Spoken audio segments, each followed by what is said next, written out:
I'm Jovid Kamolov, graduate accounting student here at Ball State University, and I'm from Tajikistan, and this is my last year.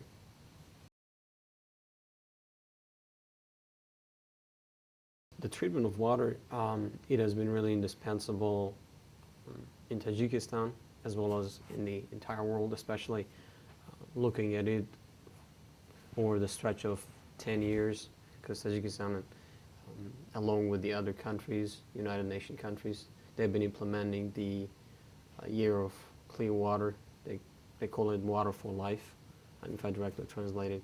So they're trying to provide the initiatives for the other countries to try to preserve the water and maintain it. And it stretched from 2005 till 2015. So. Okay.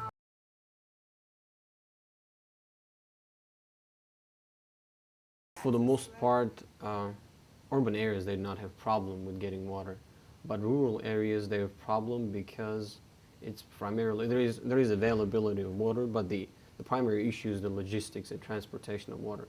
The waters they're located far from the residential areas, so they would need transportation areas to get those. And sometimes since it's a rural area, the water is not really clean for the most part, and they will have to go through the certain purification system to do that, and it takes money. So the government sometimes has a lack of resources in trying to allocate those funds to contribute to the cleaning of water.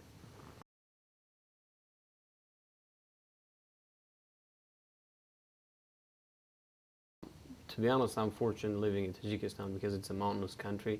Uh, uh, Roughly 93% of Tajikistan is mountainous, and we have clean water because those high mountains during winter they generate a lot of ice, and then during the summer those ice melt and they turn into rivers and streams. So we have a lot of water, but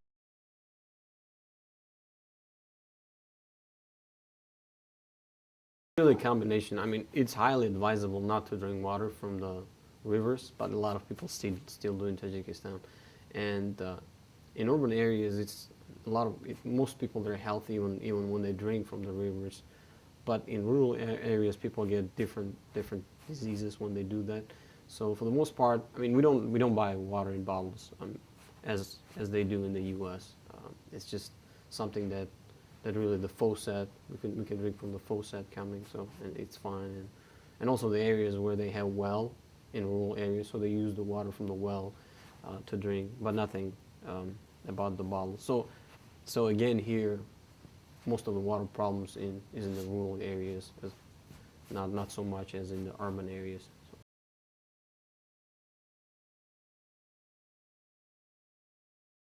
I don't think that a lot of people are aware of this.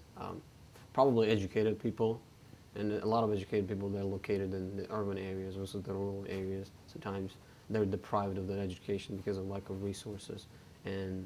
But I don't think that people are as conscious about water preservation as they were, as a lot of people in the U.S. And a lot of the reason is because of the availability of water in most areas in Tajikistan. And those areas, the rural areas, even though the water is not clean, they're not.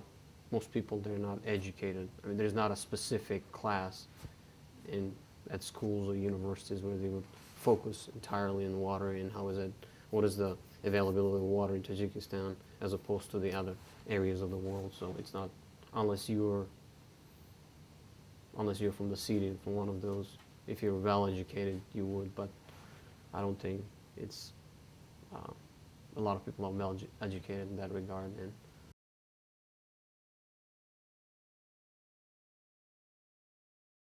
as far as I understand, the only thing, well, it's not something really institutionalized. It's something that's really promoted in schools and other educational institutions. But sometimes they have treaties between countries, and they have, as I have mentioned earlier, they make their own contributions in the United Nations project, because the United Nations project has a big project, 2005, 2015, Water for Life, so they've been contributing to that. And every once in a while they have projects on their own. For instance, in 2005, Tajikistan held its own project, a year of international clean water, and they have done a lot of let's say meetings, summits, so that they would try to spread the awareness about maintaining and preserving clean water.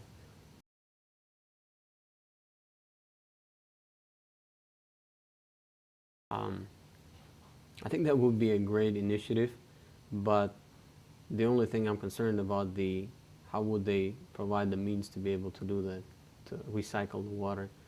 The concept itself is really, um, I'll say, unique, and it provides great opportunities if people implement it. But I think it's just instilling that in people's conscience so that they would really do it, instead of just saying that, oh yeah, I mean, I'm going to do that.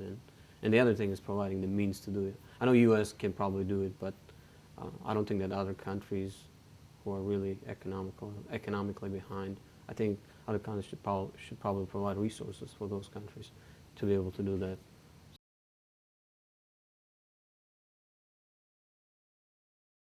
To be honest with you, not in Tajikistan, because I lived in the city, and we took it for granted, to be honest, because the water was available, and we had the pump that would carry the water, because we used to live on the fourth floor. People who are living on the higher floors in urban areas, they usually have that logistics problem of carrying water up, so, to provide for themselves. So earlier years, around 2003, when we didn't have the pump, we had the difficulty of carrying water. Um, so we used to go to our neighbors and carry water from their faucet to our house. So it was a problem. But once we hooked up the pump, and it worked quite well. So, but I mean, now coming to the U.S. and being familiar that people are really conscious about like how much shower they take. So I'm more aware now than I